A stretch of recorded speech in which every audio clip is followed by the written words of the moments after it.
예, 여러분 반갑습니다. 이제 하나님의 말씀, 복음을 나누는 시간을 갖도록 하겠습니다. 그동안 제가 쭉 설교한 동영상이 유튜브에 이렇게 저장되어 있습니다. 이렇게 검색하시면 되겠습니다.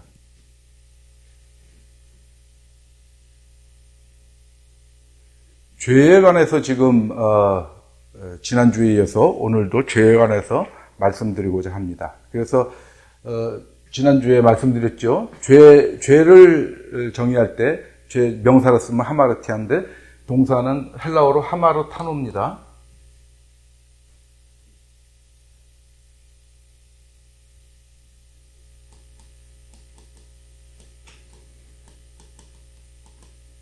이거는 무슨 뜻이라고 그랬죠? 관역을 벗어나답니다. 관역에서 빗나가는 거를, 이게 원래 어원이 그렇습니다. 그래서 우리가 죄라는 것은 무엇이라고 그랬습니까? 하나님과 동행하지 않는 것. 우리의 관역이 예수 그리스도에 맞춰져 있지 않는 삶을 사는 것. 그것이 모두 다 죄라고 말씀드렸습니다. 그래서 죄는 불법을 행해서, 나쁜 짓을 해서 짓는 죄가 있고, 선을 행하지 않아서 짓는 죄가 있습니다. 선을 행할 줄 알고도 행하지 아니하면 죄다, 이렇게 말씀드렸죠. 그래서 결국은 뭐냐면 우리가 하나님과 다른 길, 하나님과 동행하지 않고 각기 제 길로 가면은 그것이 죄다, 이겁니다. 각기 제 길로 가서 그 자체가 우리 죄이기 때문에 그것을 이제 예수 그리스도한테 담당을 시켜서 우리를 구원하시게 하신 것이죠. 그래서 하나님과 다른 길, 결국은 다 주 예수 그리스도를 바라보고 저 하나님 계시는 곳을 바라보지 않고 세상을 바라보고 사는 삶, 그것이 다 죄라는 얘기죠. 그래서 의심이 또 죄입니다. 그래서 의심이라는 것은 두 마음을 품은 건데 그 두 마음은 불결한 마음이므로 우리가 성결하게 해서, 그러니까 우리 속에 좋은 마음, 나쁜 마음이 있는데 나쁜 마음을 다 제거하고 좋은 마음만 남겨서 의심을 없애자는 거죠. 그 두 마음 속에서 왔다 갔다 하는 거, 주저하는 거, 흔들리는 거, 그것이 의심이라고 그랬습니다. 그래서 우리가 세상에 속한 것들, 재물, 또 자기를 앞세우는 것들, 욕심, 뭐 이런 것들이 다 불결한 것에 해당되는 것이죠. 그것을 우리는 자꾸 제거해 나가고 성결한 마음을 갖도록 노력해야 되겠죠.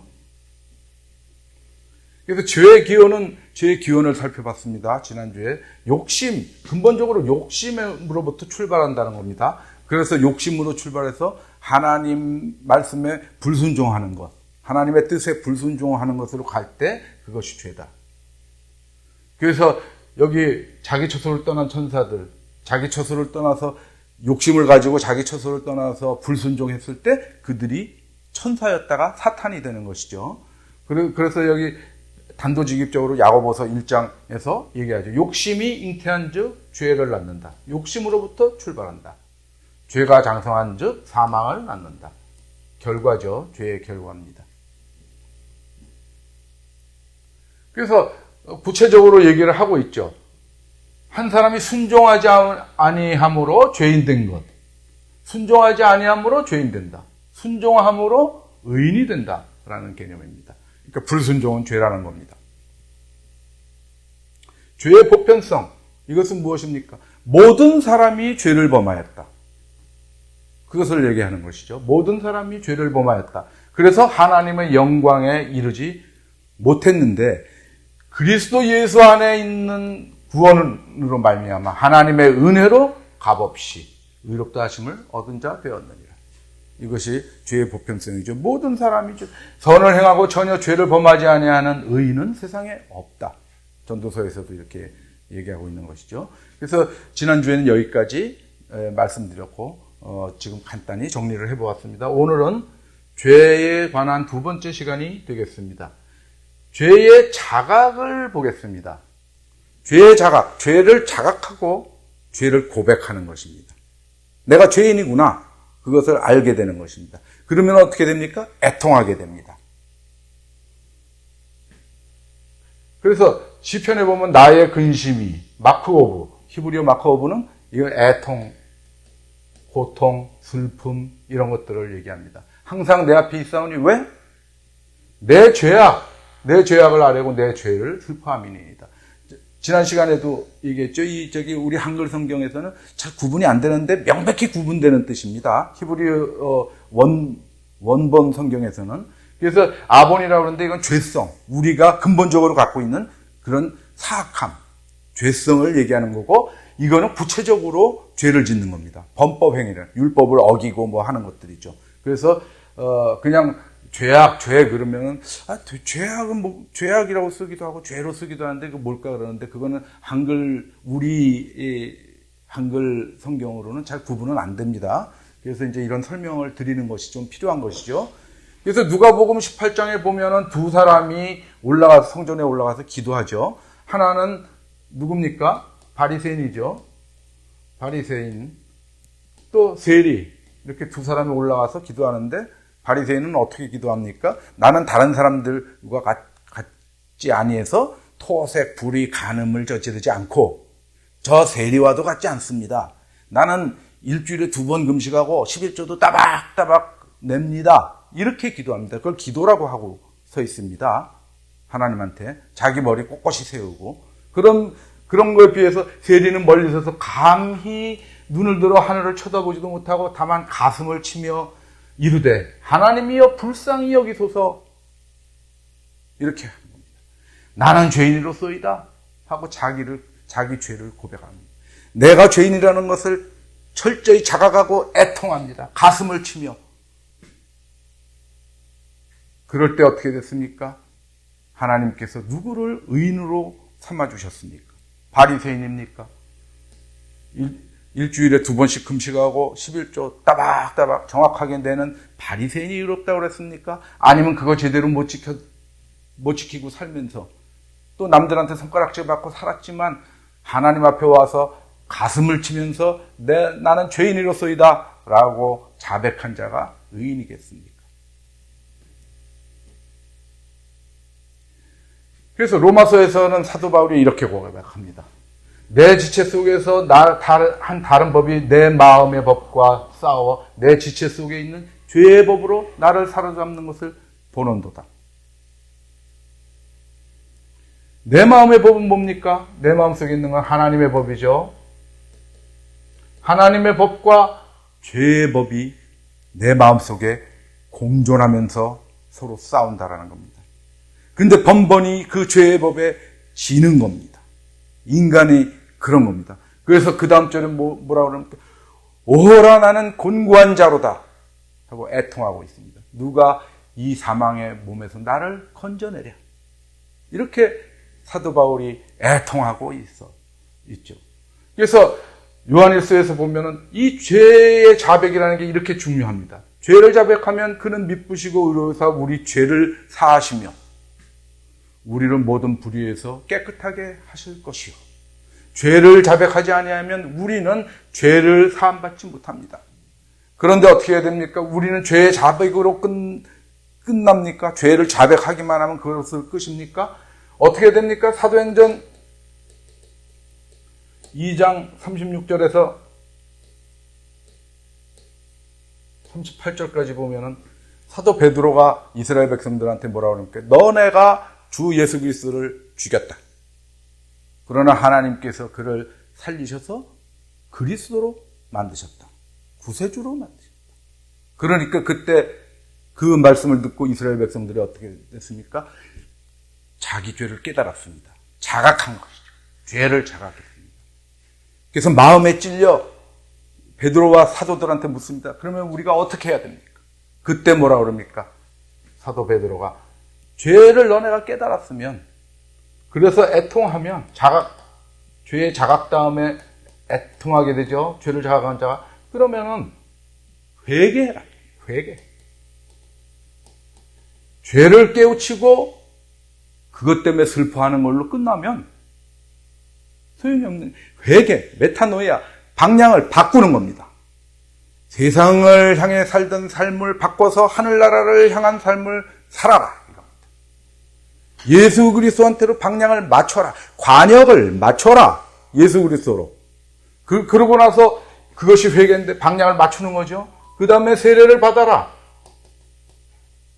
그러면 죄사함을 받게 된다는 거죠. 그리고 나서 성령을 선물로 받으리니. 이렇게 사도 베드로께서 요약을 해주고 있습니다. 중요한 것이죠. 그래서 이제 세례에 대해서는 저번에 말씀드렸죠. 그래서 여러분들이 로마서 6장 3절, 4절, 그 다음에 베드로전서 3장 21절을 한번 찾아보시기 바랍니다. 이것은 실질적 세례입니다. 이것은 형식적 세례입니다. 물세례죠. 그래서 여기 뭐라 그럽니까? 물은 예수 그리스도께서 죽은 자 가운데서 부활하심으로 말미암아 이제 너희를 구원하는 편이 곧 세례라. 그렇죠? 물세례라는 것이 그런 거란 거죠. 이는 육체의 더러운 것을 제하여 버림이 아니다. 완전히 깨끗이 씻어주는 게 아니다. 하나님을 향한 선한 양심의 간구다. 우리의 맹세고 우리의 다짐이다. 물세례는, 형식적 세례는 우리의 다짐인 것이죠. 근데 실질적 세례는 무엇입니까? 무릇 그리스도 예수와 합하여 세례를 받은 우리는 그의 죽으심과 합하여 세례를 받은 줄을 알지 못하느냐. 합하여, 그리스도 예수와 합하여 우리가 예수 그리스도 속으로 들어가고 예수 그리스도의 죽음 속으로 들어가서 우리를 옛사람을 죽이고 새 생명으로 태어나는 과정이 세례입니다. 실질적 세례가 그것이기 때문에 세례를 받으면 우리가 죄사함을 받는 것입니다. 그리고 새 생명으로 다시 태어나게 되는 것입니다. 그러면 사도 바울의 자아인식 변화를 한번 보겠습니다. 죄에 대한 의식이죠. 자아인식인데 죄의 자각의 변화를 보겠습니다.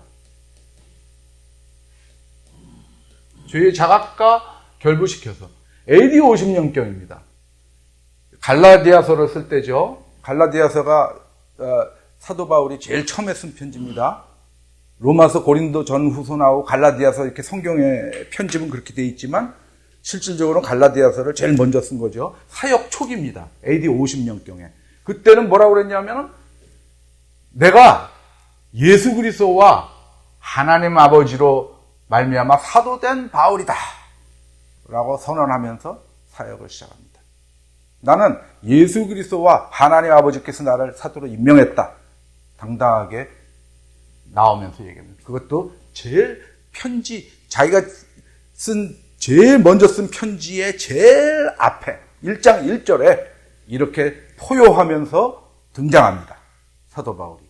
그런데 5년이 지났습니다. AD 55년경에. 이때는 에베소 교회에서 사역을 하고 계실 때죠. 그래서 먼저 고린도 교회를 개척을 해놨는데 거기에 문제가 많으니까 거기 고린도 교회 사람들 싸우고 막 그러니까 거기다가 편지를 보낸 거죠. 에베소에서. 그때는 어떻게 나는 사도 중에 가장 작은 자라. 내가 교회를 박해했으므로 사도라 칭함받기를 감당하지 못할 자다. 5년 만에 팍 거꾸러집니다. 나는 사도 중에 가장 작은 자다. 이렇게 당당하게 외쳤던 사도 바울이 고린도전서를 쓸 무렵에 5년 후에는 그렇게 됩니다. 그 다음에 5년이 또 지나갑니다. 이때는 어디에 있을 때입니까? 로마에 있었을 때죠. 로마에서 구류 상태로 있었을 때입니다. 그러면서 재판을 받으면서 어디에? 에베소 교회에다가 편지를 쓴 거죠. 그래서 에베소서를 옥중서신이라고 그러죠. 로마에 갇혀 있을 때 에베소서, 빌립보서, 골로새서 그리고 그 교회에다 보내는 편지고 개인한테 보내는 빌레몬서 이 네 개가 옥중서신이라고 그러죠. 그때는 뭐라 그럽니까? 아까는 사도 중에 지극히 작은 자라고 그랬는데 모든 성도 중에 이제는 모든 성도 중에 지극히 작은 자보다 더 작은 자다 이겁니다. 점점 내려가고 있습니다. 사도라고 포효하면서 등장했던 사도 바울이 나는 사도의 직분을 감당하지 못할 자다라고 낮추더니 이제는 사도는 고사하고 모든 성도 중에 가장 작은 자다. 자꾸만 내려갑니다. 그 다음에 또 5년이 지나갑니다. 이제는 순교하기 얼마 전이죠. 보통 AD 한 67년, 8년경에 뭐 2000년 전 얘기니까 뭐 연도가 한 몇 년씩 틀리는 거는 감안하셔야 되겠죠. 그때는 뭐라 그럽니까? 이때도 로마에서, 이때는 마게도니아에 있을 때라고 합니다. 디모데한테 보내는 거죠. 디모데는 사역자죠. 어디서? 에베소 교회에서 사역하고 있던, 거기에 담당 목회를 하고 있던 사람이죠. 젊은 목회자였습니다. 그때는 뭐라고 그러냐면, 죄인 중에 내가 괴수다. 그럽니다. 이제는. 그러면은, AD 50년부터 65년경까지 15년 이상을 하나님의 일을 열심히 하고 달려온 사도 바울이 하나님의 일을 하면 할수록 더 나쁜 사람이 돼가겠습니까? 더 작은 사람이 돼가겠습니까? 그것이 아니죠. 그래서 제가 지난번에 아까 그 죄의 보편성에서 이런 그래프를 그렸었죠. 여기가 하나님의 영광이고 우리가 행위를 계속 해나갑니다. 그래서 우리는 이렇게 좋은 일을 많이 했으니까 하나님께서 나를 받아주실 거다. 근데 실은 그래프가 어떻게 그려집니까? 전혀 계속해서 만나지 않습니다. 우리의 공로가. 근데 이건 이제 행위 함수겠죠. 행위에 의해서 증가가 되는 이 공로. 그래서 이게 죄의 간격 때문에 그렇다고 그랬죠. 죄가 계속 누르기 때문에 우리를. 그래서 하나님의 영광에 이르지 못한다. 근데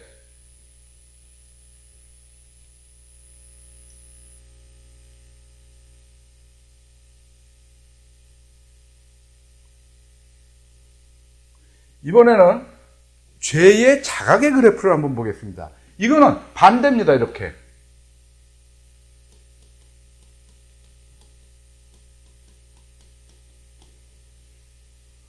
우리가 행위를 사도 바울처럼 쭉 합니다. 하나님의 일을 합니다. 그런데 우리가 느끼는 죄의 크기는 점점 더 커집니다. 아까는 이렇게 점점 하나님의 영광에 가까워지는 듯 하지만 못 만나는 그 그래프였는데, 죄의 자각의 그래프는 우리가 하나님의 일을 하면 할수록 내가 더 죄인이구나. 그것을 알게 됩니다. 왜냐하면 하나님의 선하심, 하나님의 긍휼하심, 그 한량 없는 것에 비해서 내가 하는 것은 보잘것없구나.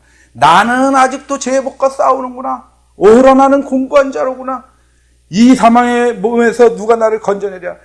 아버지 하나님 나를 좀 건져내 주시옵소서 하고 하나님 아버지의 은혜를 구하는 것입니다.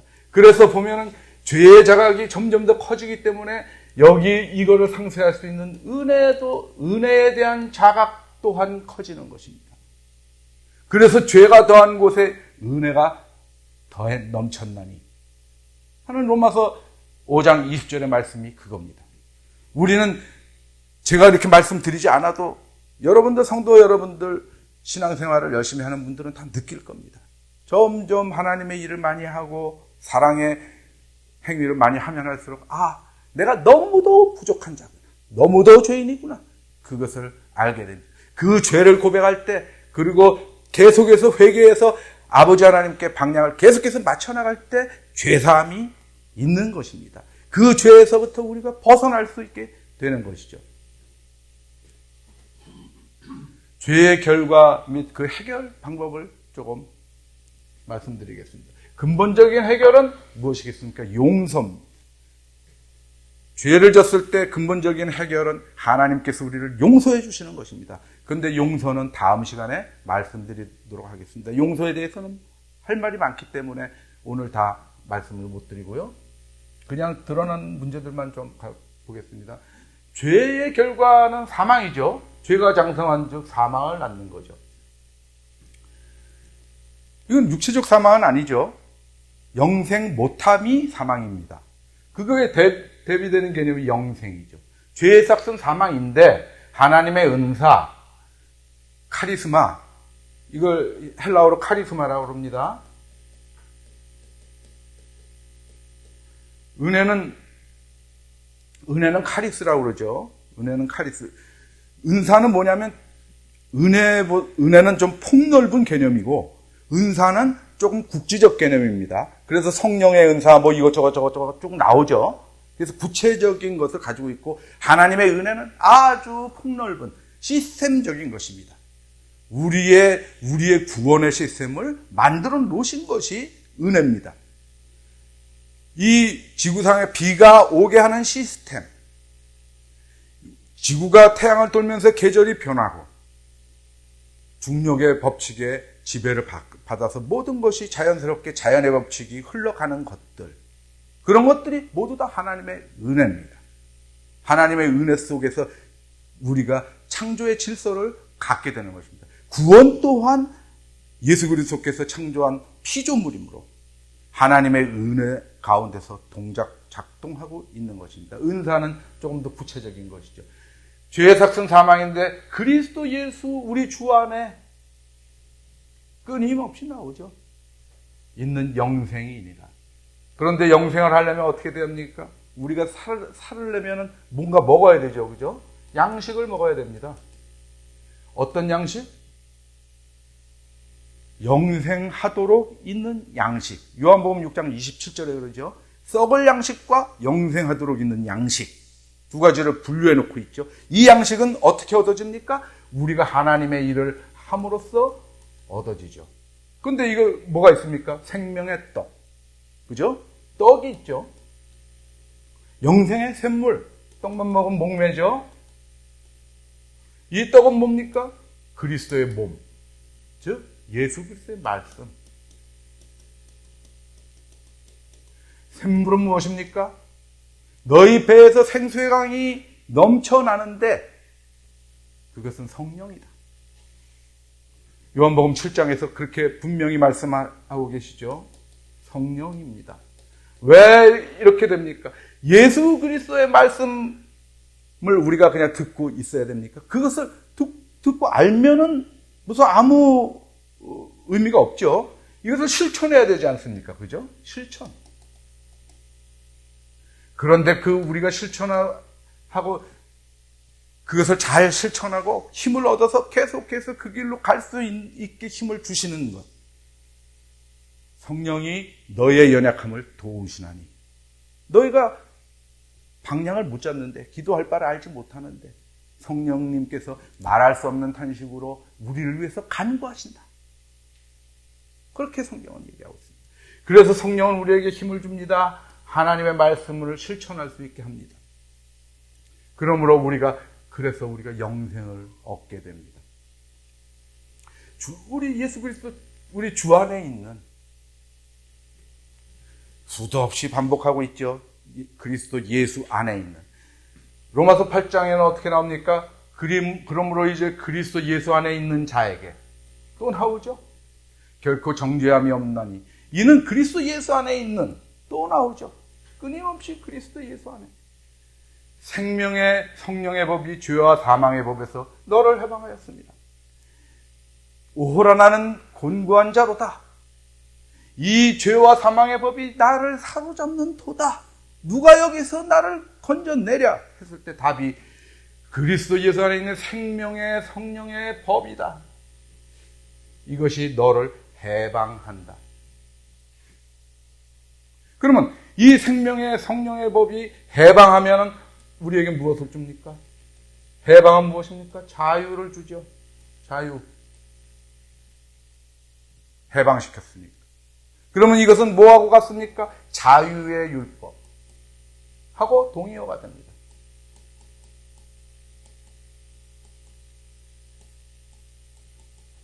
야고보서 2장 12절입니다. 너희가 수많은 율법을 지키려고 열심히 노력하는데 그 중에 하나를 못 지키면 다 범한 것과 같다. 야고보서 2장 10절이죠. 그 다음 절에서 뭐라 그럽니까? 너희는 자유의 율법대로 심판받을 자처럼 말도 하고 행동도 해라. 그런데 이 자유의 율법이 뭐라고 나옵니까? 그 전에 무엇을 근거로 합니까? 이것은 최고의 법을 근거로 합니다. 야고보서 2장 8절이죠. 2장 8절, 10절, 12절이 핵심되는데 그 9절, 11절은 조금 거기에 부연 설명을 하고 있는 거죠. 그 앞절에. 그래서 8절에서 최고의 법이라고 그래요. 이 최고의 법이 자유의 율법이고 생명의 성령의 법입니다. 그런데 야고보서 2장 8절에서 최고의 법을 뭐라고 그럽니까? 내 이웃을 내 자신과 같이 사랑하라. 그 최고의 법을 너희가 지키면 잘하는 것이다. 최고의 법은 서로 사랑하라입니다. 어떻게? 내 이웃을 내 자신과 같이. 그 최고의 법을 기준으로 그것을 너네가 항상 마음속에 담고 있으면서 매사를 그걸 기준으로 해서 너희의 자율적으로 판단해라. 그러면은 그것이 생명의 성령의 법이 되고 죄와 사망의 법으로부터 너희를 해방시킨다. 곧 자유를 준다. 이겁니다.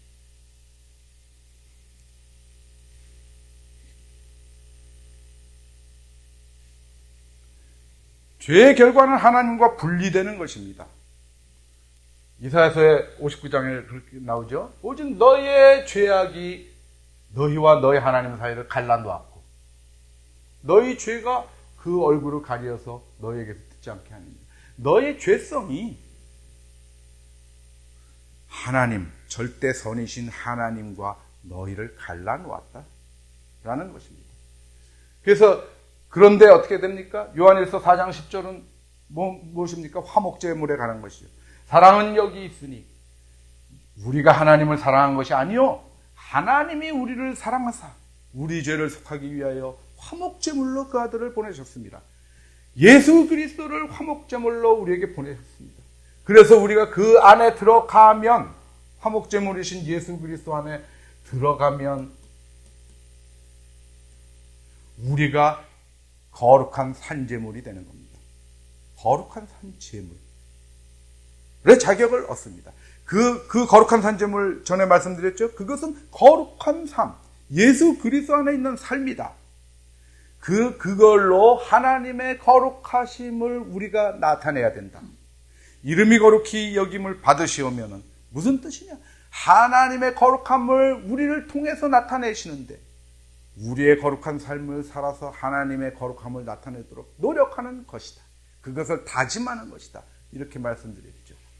그것은 우리가 그 화목제물이신 예수 그리스도 안으로 들어갈 때 로마서 8장 39절에는 어떤 피조물이라도 우리 주 그리스도 예수 안에 있는 매 구절 그리스도 예수 안에 왜 그렇습니까? 그리스도 예수 안에 있다라는 것은 곧 우리가 서로 사랑하는 삶을 살고 있다는 것이기 때문에 그런 겁니다. 그것을 계속해서 얘기하고 있는 겁니다.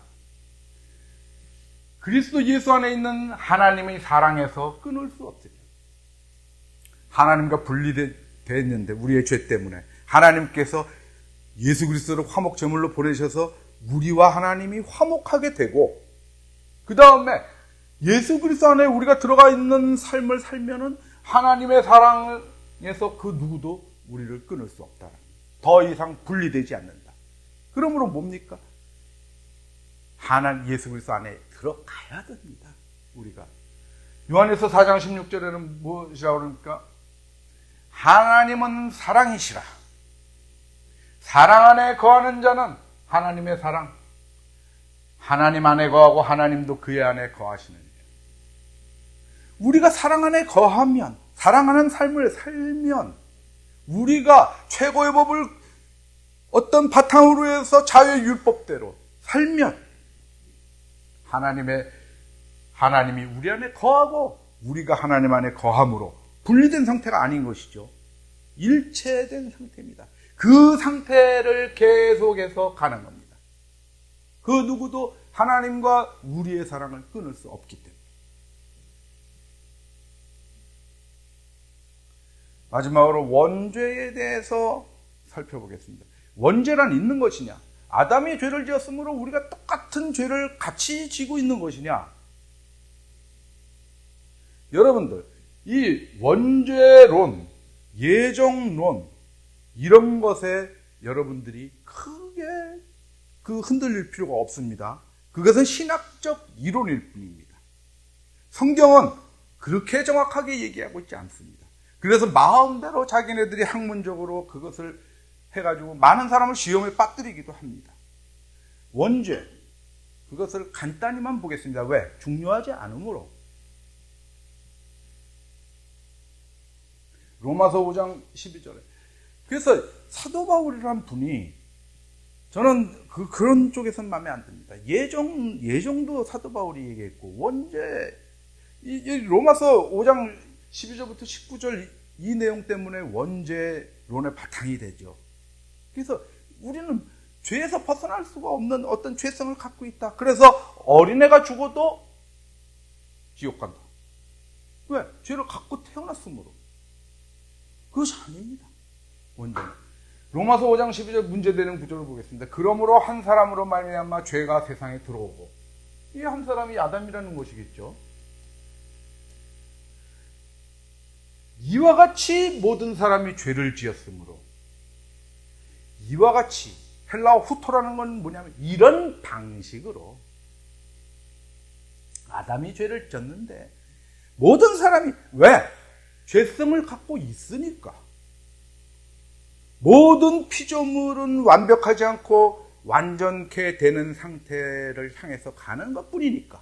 그래서 믿음의 주요 온전하게 하시는 이 예수를 바라보자. 히브리서 12장 2절에 그렇게 얘기를 하고 있죠. 온전하게 하시는 이 예수를 바라보고 그걸 가는 겁니다. 그렇기 때문에 우리는 여러 가지로 부족한 면이 많습니다. 심지어 하나님 옆에서 바로 수발들던 천사들도 타락했습니다. 무엇 때문에? 이와 같이 이런 방식으로, 영어로는 인디스리, 뭡니까? 욕심으로 출발해서 불순종으로 가는 것. 먹음직도 하고 보암직도 하고 탐스럽기도 한 그 열매, 먹고 싶어서, 먹고 싶은 욕심. 내가 이 열매를 먹고 하나님처럼 눈이 밝아져서 선악을 구별하게 되리라 하는 욕심. 그것 때문에 하나님께서 명하신 것, 이 실과를 먹지 마라, 정령 죽으리라, 그런 말도 다 있고 불순종의 길로 가는 겁니다. 그런 방식으로 모든 사람이 죄를 짓는 겁니다. 욕심이 잉태한 죄를 낳고 죄가 장성해서 사망을 낳게 되는 것입니다. 그래서 이것을 얘기하고 있는 것입니다. 똑같은 죄, 아담이 지은 죄를 우리가 그냥 똑같이 갖고 있는 것이 아니고, 우리가 부족함으로 우리가 언제든지 실족할 수 있으므로, 이와 같은 방식으로 죄를 지을 수 있기 때문에 그것을 경고하고 있는 것이죠. 그래서 우리는 주 안에 있는 삶을 살도록 끊임없이 노력해야 되는 겁니다. 왜? 주 안에 있는 자에게는 정죄함이 없다고 조금 아까 말씀드렸죠. 에스겔서에서 보면 뭐라 그럽니까? 범죄하는 그 영혼은 죽을지라. 죄인은 죽어야 되죠. 죄의 삭슨 사망이니까. 아버지의 죄악을 담당하지 아니할 것이요. 죄의 전수를 부정하고 있습니다.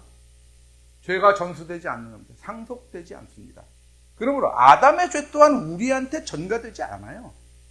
바로 아버지의 죄도 전가되지 않는데, 죄성, 너희가 가지고 있는 것, 그것을 항상 잘 관리하고 그 죄성이 시키는 대로, 아본이 시키는 대로 따라 행하도록 하지 말아라라는 경고인 것입니다. 아버지는 아들의 죄악을 담당하지 아니하리니 연좌죄 없습니다. 연좌죄라는 게 적용되지 않습니다. 의인의 공의도 자기에게로 돌아가고 악인의 악도 자기에게로 돌아가죠. 자기 한 만큼 다 받는다는 겁니다. 누구 죄가 나한테 전가되지 않는다는 겁니다.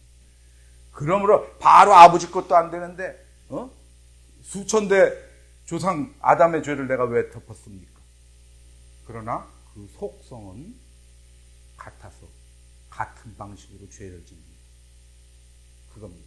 정해져 있는 게 아니고 방향성입니다. 죄의 방향성.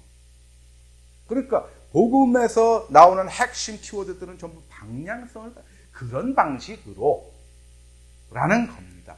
그것이 그냥 딱 질량적으로 딱 정해진 양이, 원죄라는 양이 나한테 태어나면서부터 딱 속에 갖고 태어나는 것이 아니고, 그런 방향을 너네들은 갖고 있으니까 그 방향을 가지 말고 계속해서 예수를 바라보고 가는 방향으로 방향 조절을 해가라 이겁니다. 회개하라 이겁니다. 메타노야 방향을 계속해서 수정해라 이겁니다. 방향성입니다. 복음도 방향성이고 죄도 방향성입니다. 로마서 6장에서 뭐라 그럽니까? 너희 자신을 종으로 내주어 누구에게 순종하든지 그 순종함을 받는 자의 종이 되는 줄을 너희가 알지 못하느냐. 네가 사탄에게 순종하면 사탄의 종이 되는 거고, 네가 하나님의 종이 되면 하나님께 순종하면 하나님의 종이 되는 것이다 라는 것입니다. 그래서 보면 혹은 죄의 종으로 사망에 이르고 혹은 순종의 종으로 의에 이르느니라. 우리는 어떤 삶을 살아야 되겠습니까? 우리에게 주어진 어떤 기본적인 죄가 있어서 그것에서 헤어나지 못한다 라는 그 원죄서를 믿을 겁니까?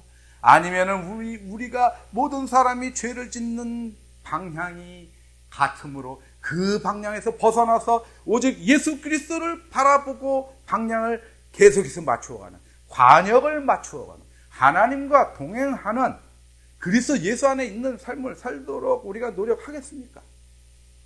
그러므로 원죄론, 예정론 이런 거에 너무 꽂히지 말라는 겁니다. 하나님의 진정한 복음은 그런 것에 있지 않습니다. 어떤 학설로 사람들을 겁박하지 않습니다. 하나님 예수 그리스도의 복음은 오직 우리를 영생의 길로 이끄는데 그 의미가 있는 것입니다.